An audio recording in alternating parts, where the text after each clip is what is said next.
Good evening, everyone, and thank you for joining our program on Optimum Canine Nutrition with Annamaet's president and founder, Robert Downey. For those of us who joined us last week, we do apologize for the technical challenges we had, but we're glad you're able to join us again tonight. And for those who are joining us for the first time, we hope you enjoyed the presentation. My name is Greg Boyer, and I have the pleasure of working the operations team for Cherry Brook Pet Supplies. Rob started Annamaet Pet Foods in 1986 with a mission to develop holistic, natural, and American-made pet foods. His original goal was to provide optimum nutrition while maintaining an eye towards the environment. Rob's lifelong involvement with dogs includes winning the limited North American Championship sled dog race in Alaska. His work in nutrition has been published in many veterinarian and nutritional journals, and his effects have been accredited forever changing the way modern endurance and performance dogs have been fed. Cherry Brook believes education is critical for pet owners to make informed decisions about nutrition. So we are delighted to offer this informative program like this to our customers. This presentation will be about 40 minutes long, and Rob is happy to answer any questions you may have. So please use the chat bar to submit your questions throughout the presentation. Rob? All right, thanks, Greg. I'm truly honored to be here with you this evening, and I want to thank Greg and Cherry Brook for setting this up and making it all possible. We have really enjoyed doing business with Cherry Brook for so many years, and truly appreciate working with a company that has the same commitment to nutrition that we do. And I also want to apologize to anybody that tried to watch this last Thursday when I got cut off. And I have to tell you, I was totally unaware and continued my talk until the end, not realizing that the only one that could hear me was my dog that was laying on the chair in my office. So again, I am sorry, and tonight should go much better as we have backup upon backup. But I've been involved in the pet industry for about 40 years, and hopefully in the next 40 minutes or so, you'll get a better understanding of how to maximize your pet's health and well-being throughout their life. To give you some of my background, I did my undergraduate at the Ohio State University, and then I spent 7 years doing graduate work at the University of Pennsylvania School of Veterinary Medicine. A lot of my work's been published in peer-reviewed veterinary and nutrition journals, as well as being cited in the NRC nutrient requirements of dogs and cats. I am the creator of Annamaet Pet Foods. I actually named the company after my mom, Annamaet, who I no doubt got my love of animals from. In the picture, you will see me with Lee. He's an Australian cattle dog rescue that came from a shelter in North Carolina. He had actually been returned to the pound twice by the time he was a year and a half old. And then they tried him in a foster home where he got kicked out of there as well. They actually decided that he was unadoptable and he was scheduled to be euthanized. When the North Carolina Australian Cattle Dog Rescue found him at the shelter, and they sent him to us because of our background in dogs. And I'll have to say, for the first 5 days or so, my wife and I thought maybe they were right and he might have to be put down. Well, that was over 4 years ago, and I'm proud to say that Lee goes everywhere with me, including to work every day. And I also can't remember the last time he was on a leash, as he listens so well. We don't only rescue dogs, we also have 3 rescue cats. I was actually born and raised with dogs, and to be honest, it's all I've ever wanted to do is work with dogs. I'm actually more comfortable with a group of dogs than I am with people. But I grew up with German Shorthair Pointers and English Pointers, and then I went away to college and got involved in the sport of sled dog racing. And my first team was actually a ragtag bunch of rescue sled dogs that had some sort of behavioral or physical issue that made them available. And I really love working with these dogs, as many of you that have rescued a dog from a shelter realize that how quick they respond with a little tender, loving care. So I've always enjoyed that. I also remember one of the first things my dad told me about working with dogs. He said that to train dogs, you have to be smarter than the dog you're working with. So he told me that I should really stick with some pretty stupid ones. So we've been fortunate enough to compete in sled dog races now for over 35 years. We've raced from the Patagonia regions of the southern tip of South America. We've also raced in the Pyrenees Mountains of Spain. But the most enjoyable part of our career was the 20 years we competed in races in Alaska against the best competition in the world. Every year, I would drive our dogs in the winter from our home in Pennsylvania to our cabin in the interior of Alaska, which the trip each way was about 4,200 miles each way. I recently did a series of lectures in the Czech Republic, and I was amazed to find out that it is actually less miles for me to travel from Philadelphia to Prague than from Philadelphia to Fairbanks. So it's quite a trip. But as Greg mentioned, the pinnacle of our racing career was winning the North American Championship in Fairbanks, Alaska. That helped us qualify for the World Championships in Northern Quebec, where we won a bronze medal for the U.S. I've since retired from sled dog racing, but I still really enjoy working with dogs. And currently I'm training a young Australian cattle dog for dock diving. And when he was little, we couldn't keep him out of the pool. And he has that cattle dog drive. All he wants to do is retrieve. So all I'm doing is simply combining his two loves. Someone asked me, what is the difference between training dock diving dogs and training sled dogs? And I thought for a minute and said, well, about 80 degrees. It certainly is much warmer to train dock diving dogs. So when you're trying to figure out what is the best pet food for your pet, you really need to consider what goes into pet foods. And one of the first things you need to consider is the processing. So what kind of product are you interested in? Is it going to be raw, baked, canned, freeze-dried? You can have it extruded, or even now the newest one is air-dried. Now, if the product is extruded or baked, you have to consider what temperature is it cooked at. For example, many of the bigger companies have big extruders, and because time is money, they run them at higher temperatures for shorter periods, often at 300 degrees. But at 300 degrees, you can destroy up to 60% of the vitamin A. Some companies, like ours, actually do a lower temperature slow cook at about 200 degrees. It's sort of an artisanal production. And in that case, you lose only about 10% of the vitamin A, something that really can be easily adjusted with the inclusion rate. We actually test our vitamins pre-production, post-production. We also test it 16 months down the line.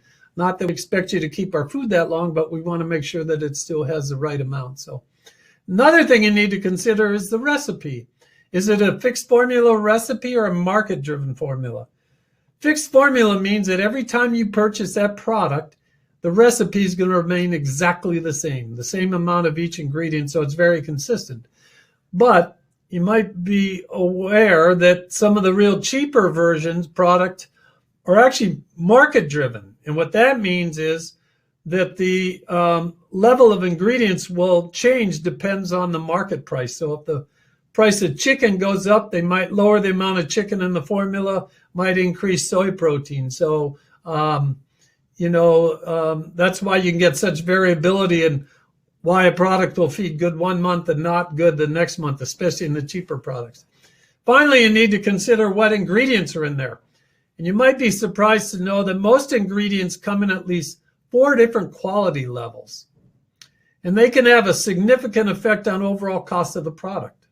For example, if I take one of my actual recipes and strictly go to cheaper ingredients, I can cut between $8 and $16 per bag my cost.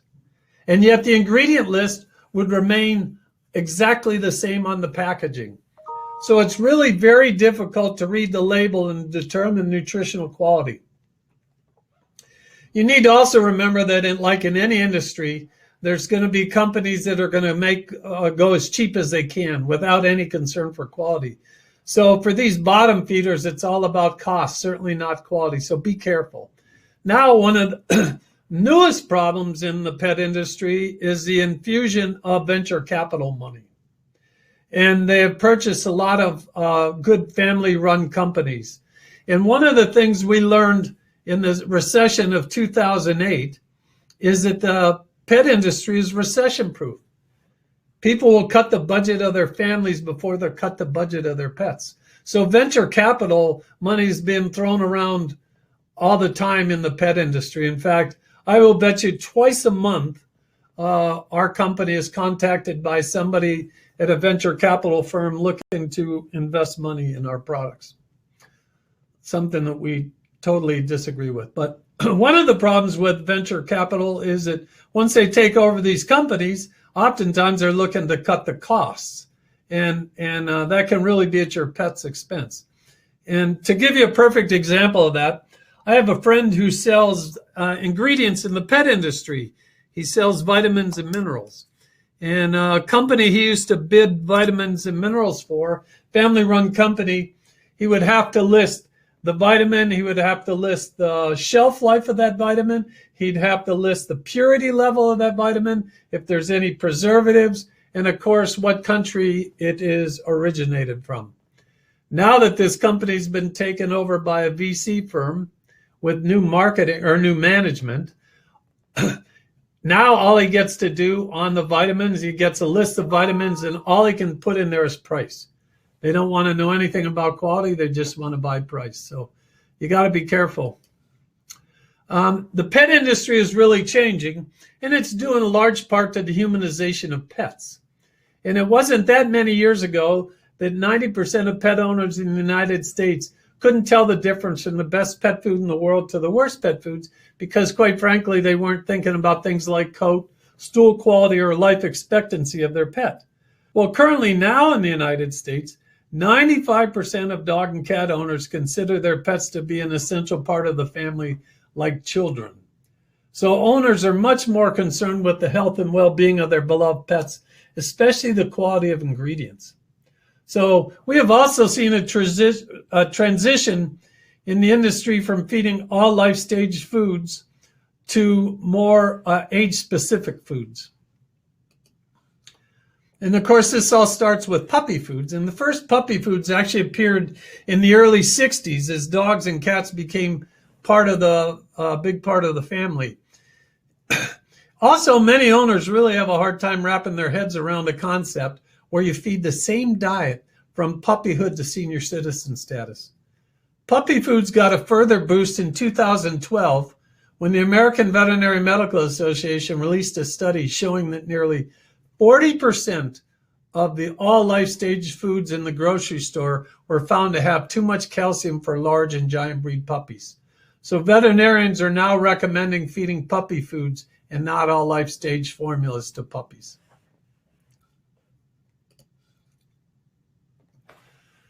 And also, puppy foods provide a simpler concept for the consumers. Puppies grow rapidly and they're building bone and muscle and developing organs. Adults, on the other hand, are maintaining their bodies. Your puppy needs extra nutrients to fuel this growth. EPA and DHA are two of the principal omega-3 fatty acids, which are an essential part of normal metabolism. And research has shown that DHA supports brain development. In fact, you can actually increase brain development with higher levels of DHA. And also, they're great for helping with skin and coat. And some studies have gone as far as to show that puppies fed high levels of DHA are easier to train and socialize. So these omega-3 fatty acids are not produced in the body, so they must be consumed through the diet. Because of this, they're referred to as essential fatty acids. Puppies grow in a bell-shaped curve. And so you can accelerate that growth curve by increasing the caloric density. In other words, by feeding too high of a protein, too high of a fat. And so this overfeeding tends to accelerate that growth curve. And basically what happens is they become too big, too young. And this puts a stress on the skeletal system. It allows the bones to grow too fast. And it leads to improper calcification and metabolic bone disease. Overweight puppies are another concern as well. So the point here is it's not necessary to have the biggest and heaviest puppy in the litter. In fact, I'm all the time arguing with people, especially Rottweiler people or Great Dane people or Staffy people, that they want to have the biggest, heaviest pup at 6 months. And it's just not healthy. Let them grow at their own pace. Calcium levels in large breeds is another concern. In fact, AFCO has limited the calcium level for large sized puppies to 1.8%. So that means any dog, any puppy that's going to be 70 pounds or greater as a mature and lean adult should not get over 1.8% calcium. On the other hand, for all other sized puppies, and once they become mature, the growth formulas can be as high as 2.5% calcium. The problem is that this information is hard to find on a bag, right? Calcium levels are not in the guaranteed analysis. So you really need to look for a nutritional adequacy statement on the back of the package. And so you will see on the back of a package, it'll say the name of the product. It'll say is formulated to meet the nutritional levels established by AFCO, nutrient profiles for all life stages, and then it'll say in parentheses, including growth for large-sized dogs, 70 pounds or more as an adult. So you know that product will have under 1.8% calcium. Actually, if it was up to me, I would have limited the calcium level to 1.5. I don't think any of them need over 1.5%. The other thing I want to caution you on is be careful with the feeding instructions, as they can be very misleading. They're only really a starting point for most dogs, and most dogs will vary from them. And often when a dog stops eating the food, especially a puppy, it's not because they don't like the taste of the food. It's usually because they're being overfed. One of the first things you learn in nutrition is that a normal healthy dog won't starve himself because he doesn't like the taste of the food. So what I'm saying here is oftentimes when a dog stops eating, it just doesn't need that many calories. And so that those feeding instructions are really a starting point. And let's compare it. If you take a litter of 7 puppies and raise them to adulthood, you're going to find one dog in that litter will need 40% more calories than the average of the litter. And one dog in that litter will need 40% less calories than the average. So you could literally have 2 dogs in the same litter, one that's going to need twice as much as the other. And so a pet food company is really going to gear their feeding instructions towards a hard keeper, because if you geared them towards the easy keeper that needs half as much, that hard keeper could literally starve, get skinny, and you could be liable. If you gear it towards a hard keeper and you have an easy keeper, the worst that's going to happen to the easy keeper is he's either going to stop eating or he's going to get heavy. So it's really, you'll find it very difficult in most cases to feed as much as the packaging suggests without them getting heavy. So take that into consideration. Remember, those are strictly a starting point. And as I mentioned, unlike people, dogs tend to eat to their caloric needs. In fact, when somebody tells me that their dog stopped eating, I would almost bet the farm that dog's overweight. That's usually the case. You got to remember that dogs evolved from wolves, and they only ate every 3 to 5 days. And now we not only feed them once a day, most of the time we're feeding them multiple times a day. So it's not too hard to overfeed your dog. Quality of ingredients. One of the most important things I would like you to take from this is that pets don't require ingredients, they require nutrients. People get too caught up on the ingredients when they should be worried about what nutrients are in those ingredients. And as I mentioned, each ingredient comes in at least 4 different quality levels. So when you're looking on that packaging and you're looking at that ingredient list, you really want to look for specific term ingredients. A term like fish meal is very general. In other words, fish meal could be salmon meal one week and it could be tilapia the next. Same way with something like poultry fat. It could be chicken, turkey, or duck. But if it says chicken fat, it has to be from a chicken. So look for specific term ingredients. Also, byproduct meal. For instance, poultry byproduct meal. Poultry byproduct meal could include beaks, feet, and feather meal. If it's just poultry meal, it can't have any of that. So please distinguish the term between meal and byproduct meal. The term meal is actually a processing term where the moisture has been removed. So evaluating by level can really lead to problems. Also, products coming from Europe. In Europe, they don't use the term meal. So chicken is called chicken whether it is fresh, dehydrated, or meal. And some companies that are using dehydrated and meal as the same thing call it just chicken. I can't talk about optimum pet nutrition without discussing the importance of vitamins and minerals. Studies have shown that appropriate levels of vitamins and minerals in your pet's diet have been associated with increased longevity and a decrease in overall health issues.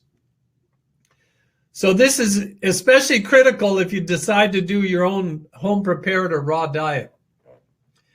Before the pandemic, I was fortunate enough to travel all around the world talking about pet nutrition. And often after the talk, someone would come up to me and proudly say, they don't feed commercial dog food, they do home cooking for their pet. And when I ask them, what are they doing for vitamins and minerals? They get a blank look on their face like, oh gosh, I guess I didn't think of that. So I've worked with 2 board-certified veterinary nutritionists. We've actually formulated a vitamin mineral supplement to simply balance your pet's home-prepared or raw diet. And this will provide critical nutrients to prevent the most common deficiencies. And home-prepared diets are definitely growing in the marketplace, but studies have shown that 60% of home-prepared diets are deficient in at least one nutrient. And also, who's balancing these formulas, especially the vitamins and minerals? Because most veterinarians are not trained to balance a diet for vitamins and minerals. In fact, only about half the veterinary teaching universities even have a core nutrition course. You don't go to a human doctor about nutrition. I'm not sure why people think that their veterinarian should also be a nutritionist. Think about what they have to learn. Not only do they have to learn surgery and medicine, they have to do it in so many species, large animal, small animal, cats, birds, dogs. And they're dealing with a patient that can't tell them what is wrong. So do you think they have time to learn that much about nutrition? It honestly just doesn't happen like you think it does. Raw diets. Many raw diets are not considered complete and balanced and may need additional vitamins and minerals. And many of the raw diets that are labeled complete and balanced are made to have just over APCO minimums for vitamins and minerals because they're so expensive to begin with, keeping the cost down by not adding too much. So supplementing some vitamins and minerals to these formulas may be a good idea as well. So why are vitamins so important? There was a study a few years ago where they followed 2,000 beagles for 15 years. And these were dogs that lived in the home, so these weren't rescue dogs. They were randomly assigned to one of 4 diets. And the only thing different in the diet was vitamin levels. They were either low vitamin, medium vitamin, high or extra high vitamins. So they followed them for 15 years. You can imagine how hard this was with them living in the homes. A lot of them they lost just simply people quit using the diets or whatever, but they were still able to maintain 60% of them for the entire 15 years, which I think is quite remarkable. But how amazing is this? They found on the dogs that were fed extra high vitamins, they lived 23% longer than the dogs that were on average vitamin supplementation. They found that the dogs on extra high vitamin levels had 29% less veterinary visits than the dogs that were on average vitamin supplementation. And the tumor incidence was 32% lower when dogs were on extra high vitamins compared to average vitamin supplementation. And of the tumors they did have, they were 130% less likely to be cancerous. So it just shows you how important vitamins can be in your dog's diet. Now, the sad part is, when they tested pet foods on the market, they found that less than 5% of the foods they tested had extra high vitamins. And why is that? Well, to be honest, I think it is because many just don't understand how important vitamins are. And often companies don't even have a nutritionist on staff. And to be honest, quality vitamins are very expensive. In fact, when I first started in the pet industry over 40 years ago, Companies were spending millions of dollars to find out how low they can go in vitamin levels before you saw clinical deficiency. And now, because so many people are concerned about their pets' health, and you see this humanization of pets, that in the last 15 years, vitamin supplementation in pet foods has gone up by 30%. Now, what about minerals? Chelated minerals, chelated actually means protected. We actually protect ours with a protein molecule. So, for example, you'll see zinc proteinate or copper proteinate. These are the chelated forms. They're also the organic form. You can also chelate them by attaching a gluconate or an acetate molecule. But the bottom line is chelated minerals strengthen the immune system, improve hair coat quality. They've actually been shown to increase litter size. Not that we need bigger litters, but also they're 8 times better absorbed, the chelated minerals, than the inorganic forms. So what are the inorganic forms? The inorganic forms, when you see them on the label, would be the oxides and sulfates. So an example would be zinc oxide or copper sulfate. Whereas the chelated minerals are actually the organic form. But the inorganic forms have also been shown to have a negative effect on the antioxidant capacity of the product. Thus, they can actually shorten the shelf life of the product. So why do some companies use the inorganic form at all? Simply price. Chelated minerals are much more expensive. Some companies will actually use a combination. They'll use chelated minerals and non-chelated or inorganic. And why do they use both? Well, they can use the chelated minerals in their marketing, yet cut the cost by including the oxides and sulfates as well. So be careful.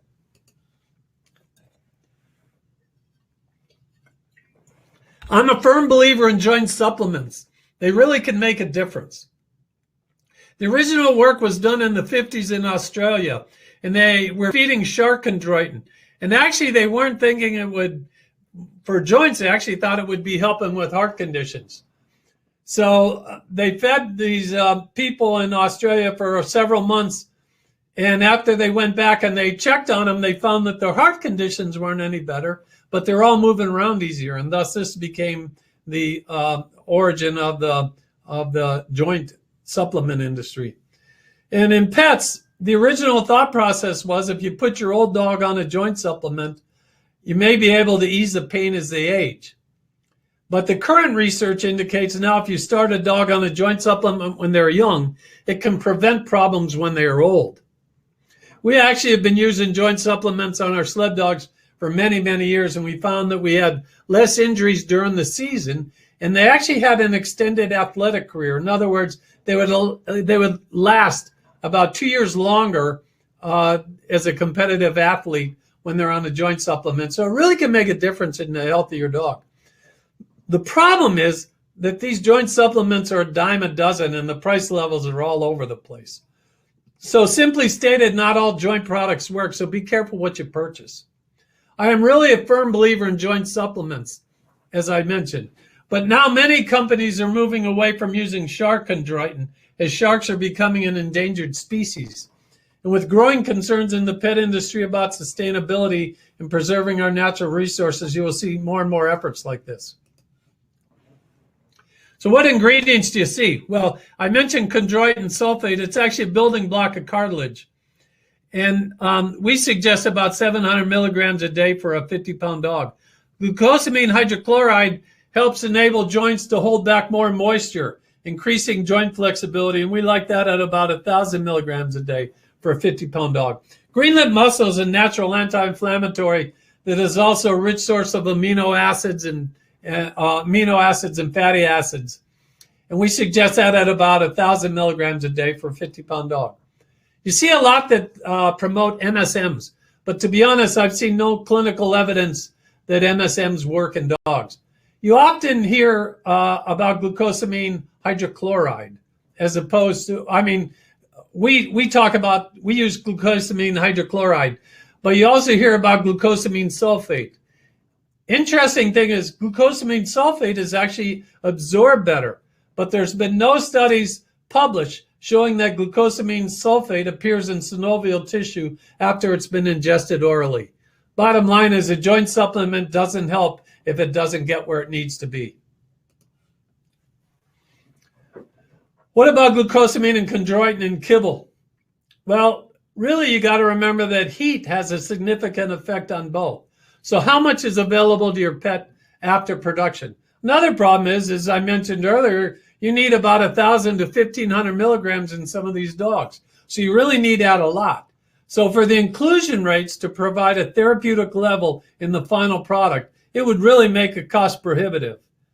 So the products on the market that are using glucosamine and chondroitin, basically you're getting about 20 to 50% of the necessary dosing. So supplementation is still needed. When you're looking at supplements, how can you tell if they're any good? One of the things you might look for is this logo, NASC. It's the National Animal Supplement logo. It's really the gold standard for supplements. When you see that NASC quality seal on a product, you can trust it comes from a reputable member company that has passed an independent facility audit and complies with NASC's rigorous standards of quality. For instance, we have an annual plant inspection. We're required to buy our raw materials from NASC certified suppliers. The other thing is NASC goes out during the year, buys your product at retail, sends it out to an independent laboratory to be analyzed. And then they send you the bill for the testing and the supplement to make sure that, so that you know that you're putting in there, they're seeing what you're putting in there. So in other words, if I say I'm putting in 1,000 milligrams of glucosamine, they'll test to make sure there's 1,000 milligrams. It's really pretty serious testing. So it's also the toughest certification we ever had. Our original document was 120 pages long. And they also have a scientific conference where we must attend. So looking for NASC logo on your label is actually a pretty good idea. Obesity is the #1 health problem in dogs today and mimics the trends we find in humans. Over 50% of dogs and 40% of cats in the US are obese. Problem is only 20% of their owners realize it. And I will tell you from experience, be real careful telling somebody their pet's overweight. I was in a retail store a couple years ago, and a woman came in with a King Charles Spaniel, and to me it looked like a tick. And when I mentioned to her that I thought her dog was overweight, she went ballistic. So you got to really be careful. Bottom line is lean dogs and cats live longer and healthier lives. In fact, obesity can shorten a dog's lifespan by 2 years. And currently in the United States, there's over 100 million dogs and cats in the US that are obese. So weight issues can increase many health concerns, everything from pancreatitis to diabetes, disc disease, hip dysplasia, ruptured cruciate ligaments, compromised immune system. In fact, in the United States last year, there's over $1 billion of ruptured cruciate ligament surgery done in dogs alone. So, and many of those are due to weight issues. So what do you look for in a diet for your overweight dog? Higher protein, because it increases satiability. In other words, you're going to feel fuller longer eating protein than you will carbohydrates that decrease satiability. Also, you want low fat. You need to remember there's twice the amount of calories per gram of fat as there is in a gram of protein or carbohydrates. So it really becomes calories in versus calories out. Also, additional L-carnitine, which is used in the body to help with fat metabolism. It also helps maintain lean muscle mass. And also additional omega-3 fatty acids, which are known to reduce inflammation and improve vascular function. There are a large number of pet food formulas out there claiming to help with weight loss. So how do you decide which would be the best for your dog or your cat? Actually, one of the simplest ways is reading the name of the product. If you see a product called lean, light like in Miller Lite, or low calorie, these are descriptive terms as approved by AFCO. This requires the formula to be low in fat or have low calories per kilogram. It also requires that you list the range of fat in the product. So you must list not only a minimum amount of fat, which you see in all products, but you also have to list the maximum amount of fat in the diet.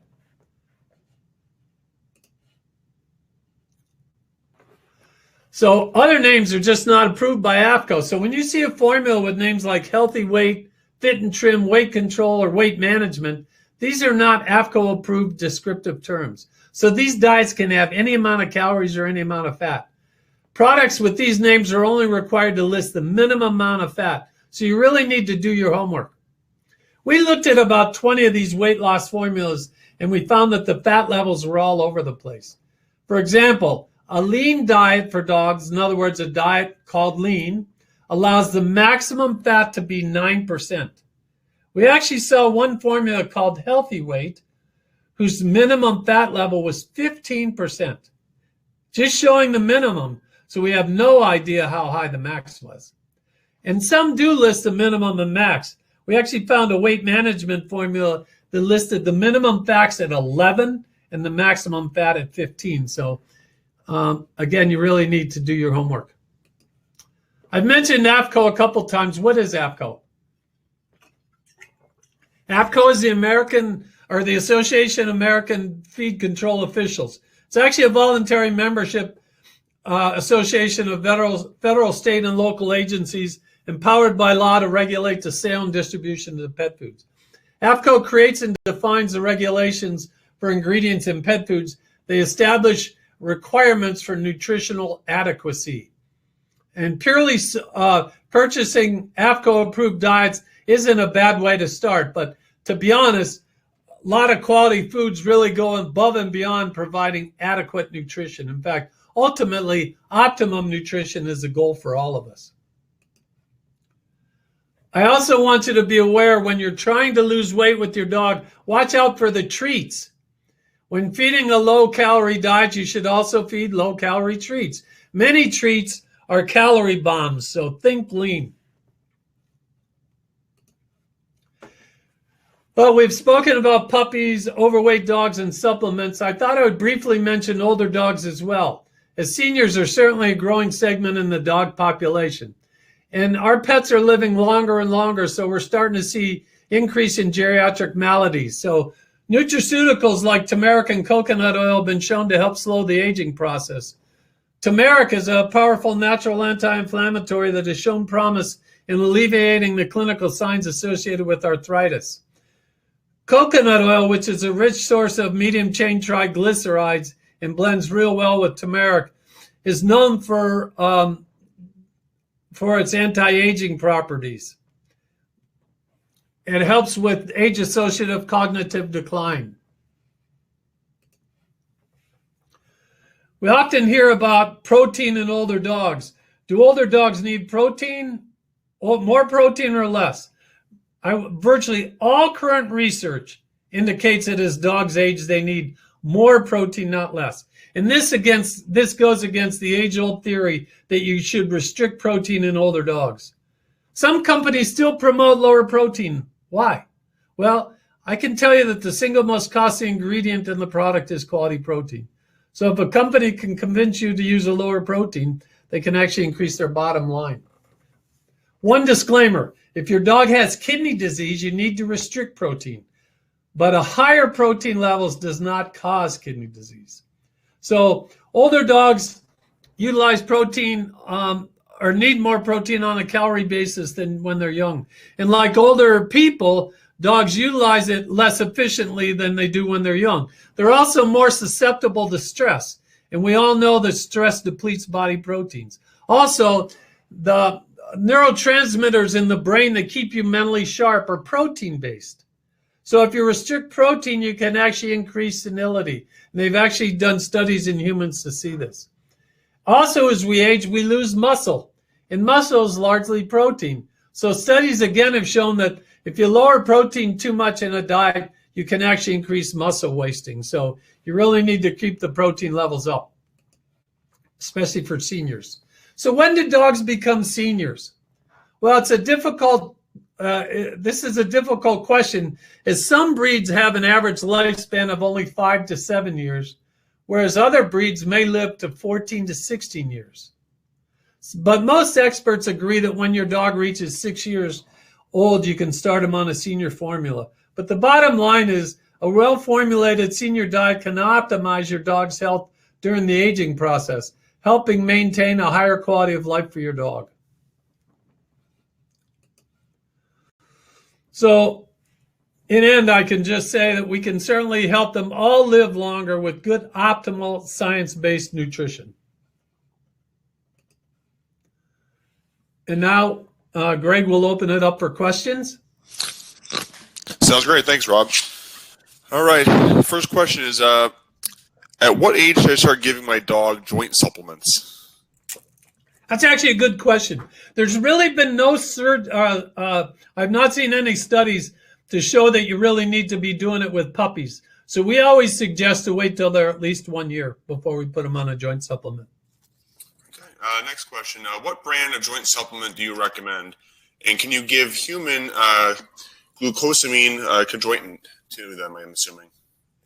Yeah, well, of course, the brand I recommend is the one we make because we've done all the testing, and it's called Annamaet Endure.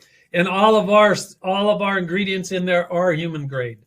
But yeah, you could use a human one. Just make sure you check out the dosage.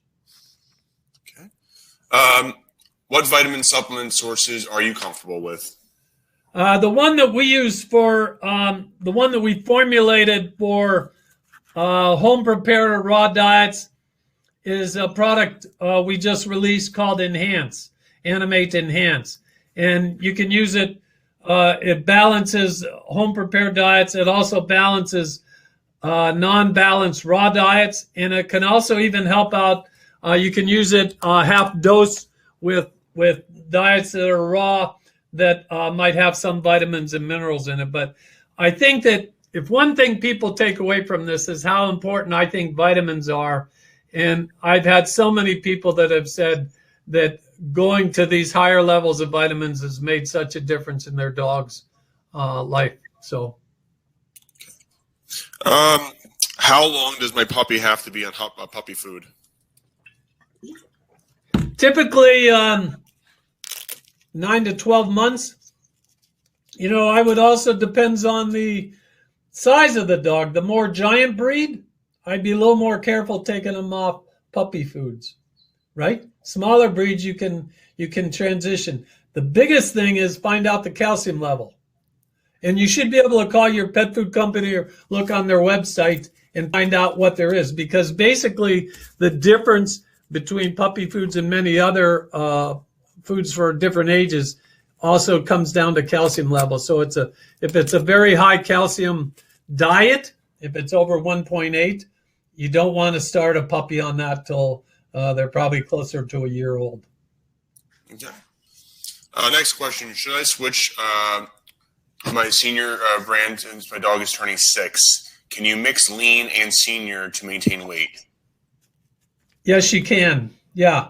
I mean, the bottom line is if you're starting off with 2 diets that are complete and balanced, you can mix them and you're still going to have a complete and balanced diet. What you're doing by adding the lean is cutting down on the fat that you'll find in the senior diet.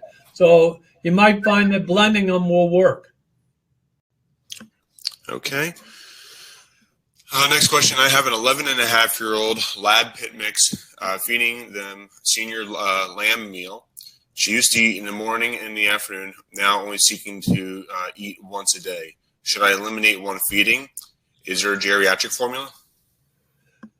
No, there's not a geriatric formula. I think that what happens is, just like in humans, the dog's metabolism slows down, and they just tend to eat less, right?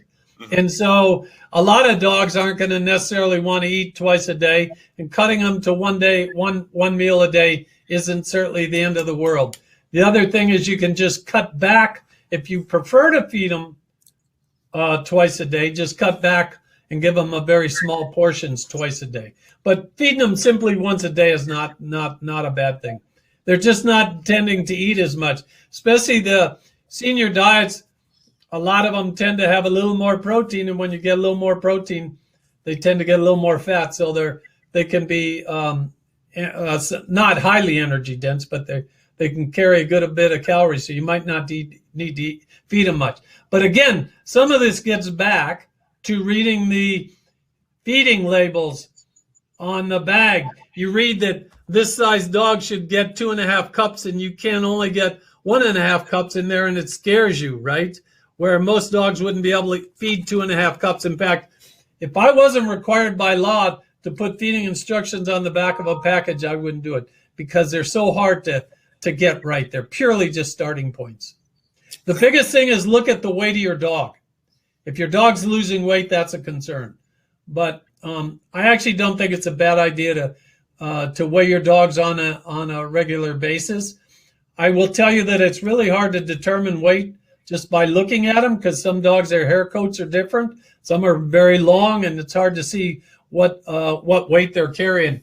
The other thing is, if you're trying to determine the weight of the dog, one of the best ways to do it is rub your finger along the spinal processes, the tips of the backbone back towards the tail. If your hands are running along and you're not feeling any tips of those spinal processes, and all you're feeding is skin, that dog's too fat. If your hands are going up and down and you feel nothing but those spinal processes, chances are it's too thin. It's really difficult to judge a dog's weight by the feeling their ribs that so many people want to do. Okay. Are there any supplements you shouldn't be giving to a pregnant dog? Any supplements you should not be giving? I honestly don't know. The difficult part about that is supplements out there can carry so many different nutrients and so many different nutrient levels, right? So I don't know all the supplements out there. So I'd be a little cautious feeding a pregnant bitch some of these supplements out there, because you don't know what's in them, right? I mean, what levels are in them. Doing a complete and balanced diet and making sure you're getting it that way might be the way to go. So be careful supplementing, because I guess this is really hard. I'm not trying to be vague. It's just that there's some supplements out there that I've looked at the label and I think, God, I don't know that that anybody should be feeding this thing, you know? Next question. What are prebiotics? Actually, that's a really good question. Probiotics are the good bacteria in your gut, right? And those probiotics help establish a great microbiome. And we all are reading about the microbiome. The microbiome, you're looking for a good microbiome, it's good gut health. And you need to understand that 80% of your immune system is located in your gut. So you want good probiotics, the good bacteria. But what they feed off of is called prebiotics. So prebiotics are what the good bacteria in your gut feed off of. And so a good source would be like chicory root or fructooligosaccharides. Even to some extent, beet pulp could be considered a prebiotic. The difficult part is every person, man, woman, child, dog, cat, has a different microbiome. So the bacteria in my gut are going to be the different than some of the bacteria in your gut. So it's very difficult to feed the right probiotic to every person. I'd actually I think it's more important the prebiotics you add to a diet to help grow the good bacteria that's normal in your gut. The problem is when you start to take something like an antibiotic, it can really affect your gut health and the microbiome and the bacteria in your gut. And once you start doing that, you can start to get all kinds of health issues, everything from IBD or inflammatory bowel disease to they're even thinking that some cancers could be caused by that. So it's good to feed a healthy microbiome. It's so important. And a good prebiotic is key to that. Okay. Next one is, are small, more frequent meals better for senior dogs? Here's the thing you should remember. Digestibility is a function of intake. So you're going to digest smaller meals eaten more frequently than one big meal. See what I mean? So your senior dog, if you feed them 3 smaller meals will digest that better than if you just give them all three of those meals in one sitting, because digestibility is a function of intake. So I actually don't think that's a bad idea. Okay. Can you recommend the best foods for dogs with severe skin allergies? Well, I mean, as far as our brand, we like to go with Annamaet Aqualuck, which is a grain-free fish-based formula, because not only does it have fish in there, which is a great source of omega-3 fatty acids, but it also has algae in it, which is a sustainable source of omega-3 fatty acids. So you're really looking for something for allergies with higher levels of omega-3 fatty acids because of the anti-inflammatory properties. Something else about omega-3 fatty acids. As I mentioned, a lot of people like to get omega-3 fatty acids from fish oil. What people don't realize is fish don't actually produce omega-3 fatty acids. They get it from the algae they eat, right?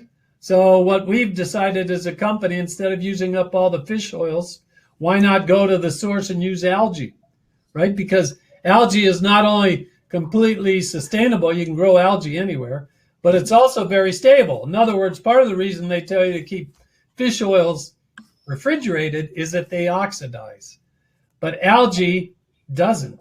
And so if I put fish oils, if I use, DHA, one of the principal omega-3 fatty acids, if I put that in the form of algae in a product and I test it 12 months down the line, you're going to still have 99% of the DHA in there. But if I'm using fish oils for DHA, I test it 12 months down the line, you're actually going to be less than 50%.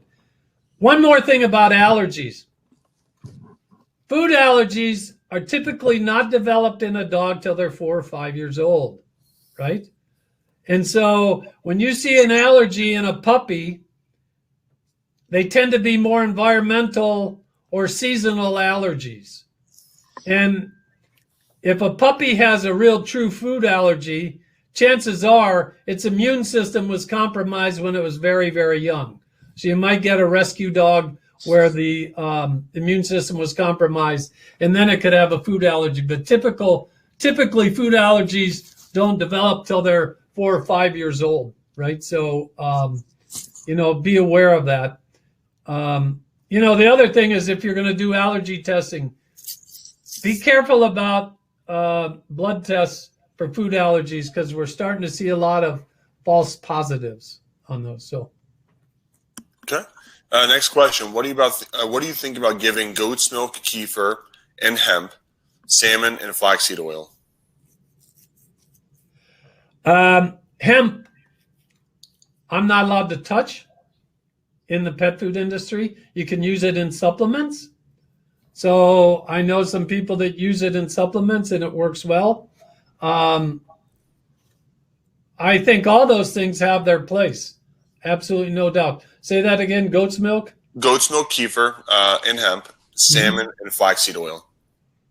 Yeah, I mean, I've certainly worked a lot with salmon and flaxseed oil, and they work great. I really haven't done enough. I haven't worked with goat's milk, so I'm not one to ask that question to. Sorry. Okay.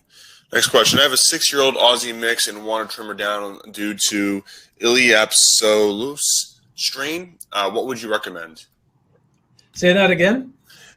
I have a 6-year-old Aussie mix and want to trim her down due to Ileapsolus strain. I'm not familiar with the term myself, but what would you recommend? Okay. I think I'm a companion animal nutritionist. We also have on staff a board-certified veterinary nutritionist. So, in other words, he's a veterinarian. He's also got his PhD in nutrition. That would be a great question if you could have them email it to me, Sure. And then I could pass it on to him.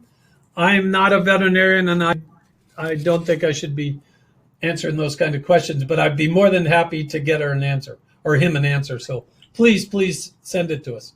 Will do. Is kefir a prebiotic or a probiotic? Pre. Okay. Next question. Where does omega-3 fatty acid come from? Well, as I mentioned, algae principally. I mean, obviously, fish, a lot of fish, people using fish oils to get omega-3 fatty acids. But fish don't produce omega-3 fatty acids. They get it from the algae they eat. That's why farm-raised fish is lower in omega-3 fatty acids. You hear that all the time. Because quite frankly, they're not living in wide open areas where they have access to algae, right?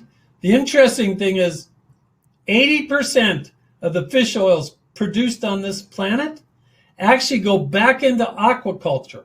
So they go back into being fed to farm-raised fish to increase their omega-3 fatty acid levels, right? Which I think is really kind of crazy. That's why we have made the switch to using algae in going to the source of omega-3 fatty acids, right? Is that making it clear? In other words, you can get omega-3 fatty acids from fish, you can get it from algae, but I mean, to me, I think it's better to go to the source. What I'm saying is that fish don't produce omega-3 fatty acids. They get it from the algae they eat. Okay. All right. If you're feeding once a day, would you leave kibble in a bowl on the floor, or should you pick up the bowl after 15 minutes? That's called free feeding, and that really depends on your dog, right? If your dog just likes to casually go back and pick at it throughout the day, there's really nothing wrong with that. What you got to be careful about is making sure that that bowl gets cleaned at some point, and you're not leaving it out there and just pouring new food on it and bacterial contamination, right? But there's some dogs that are just good at free feeding, and they'll just go back and casually eat as they wish.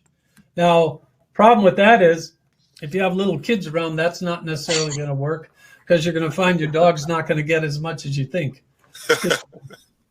So, yeah, I mean, I don't necessarily have a problem with that. Now, I will say that some of my sled dogs, you know, if I put food down, it'll be gone in 5 seconds. If I kept putting it down, they'd just keep eating. All right, next question. Is it okay to give your dog homemade bone broth? Yeah. But again, that's what I'm talking about when you start to add calorie, start to add things that are not balanced with vitamins and minerals. Adding something like Enhance that we talk about might be a great way to balance it. Okay. Can dogs break down carbohydrates? Absolutely.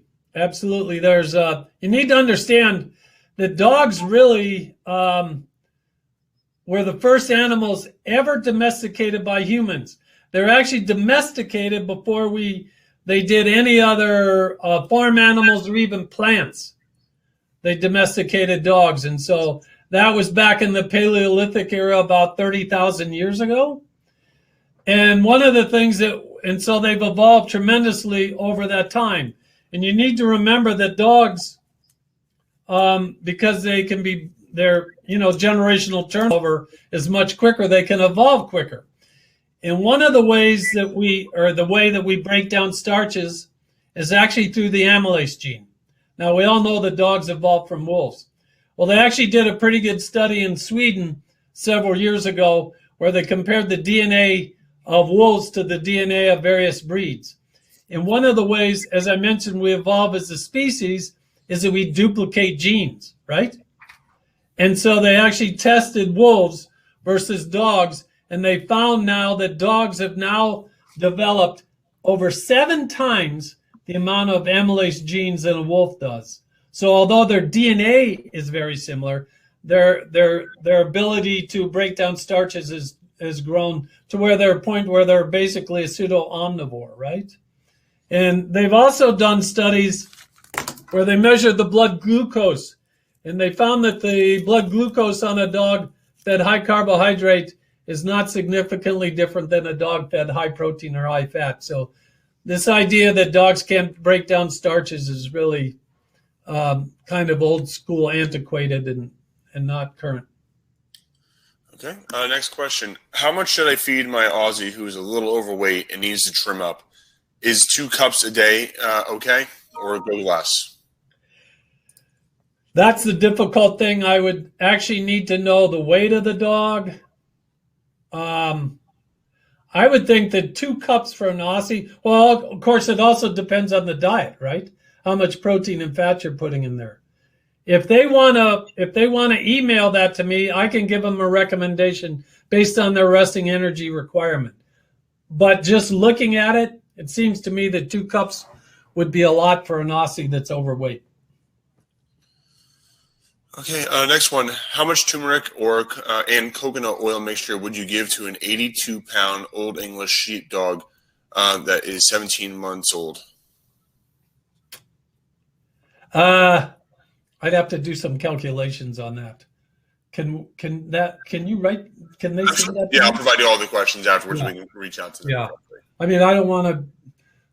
My math skills are diminished as I've aged. I need to rely on technology. Do you use a raised feeder or feed on the floor?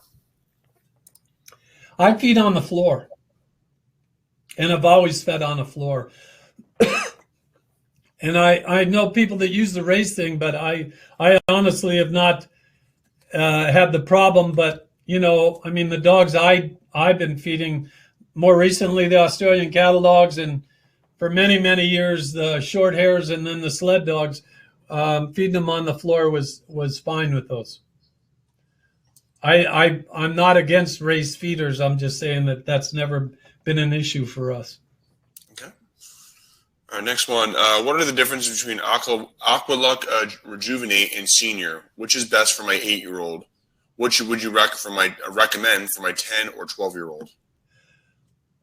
The Rejuvenate, for those that don't know, Annamaet is one of our senior formulas. The principal ingredient in Rejuvenate is silver carp. Now, I'm from the Midwest, and we would never feed carp because carp are bottom feeders, right? And so you're always worried about contamination. Silver carp are one of only 2 species of carp that are actually filter feeders. So guess what they're filtering? They're actually filtering algae, right? So they have a high natural level of omega-3 fatty acids. And it was real interesting. They're actually an invasive species in the United States.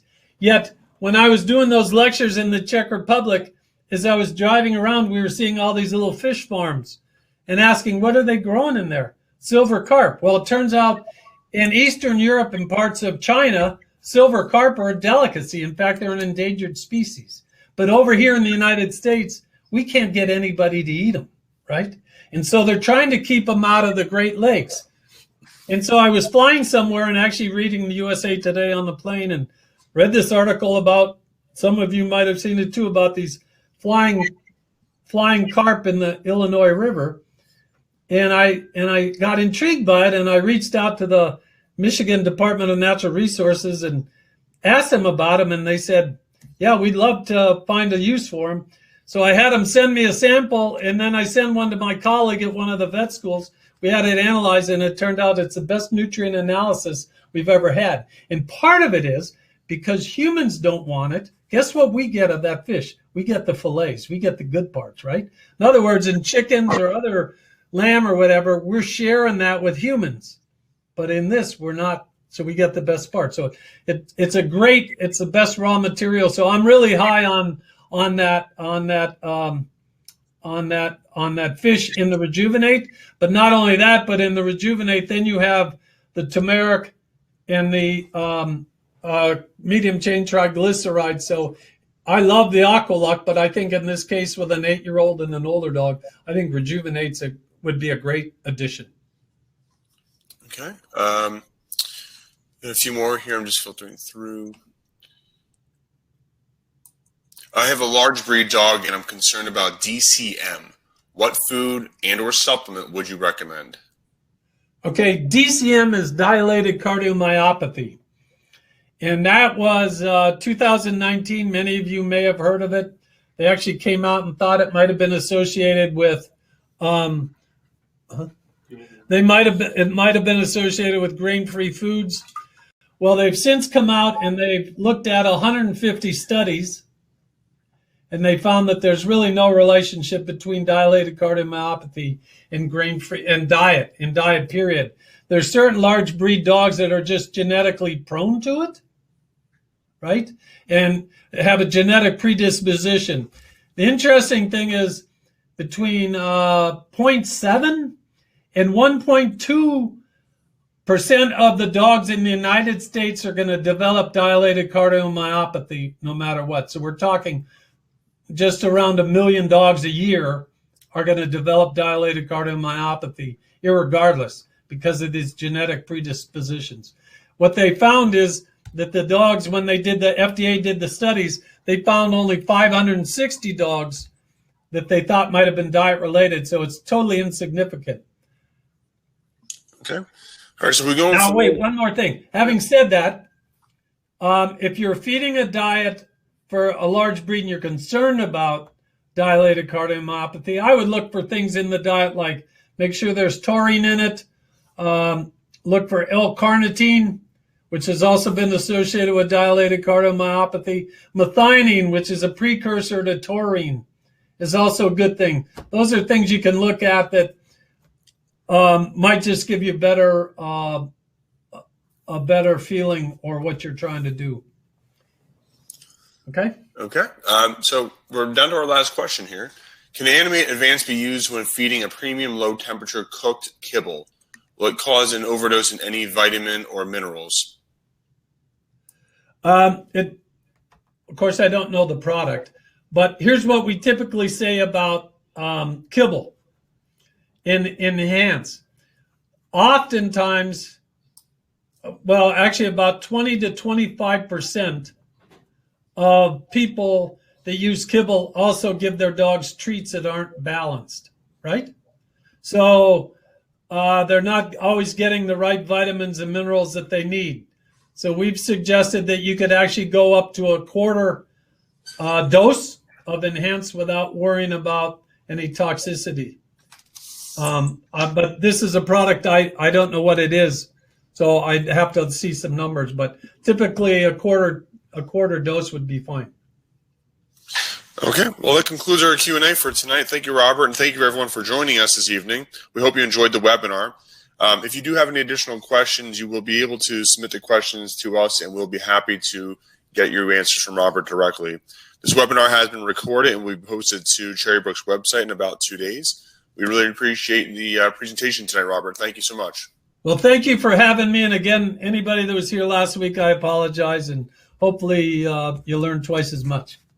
All right, thanks so much. Have a good evening. All right, thanks a lot, everybody. Have a good evening.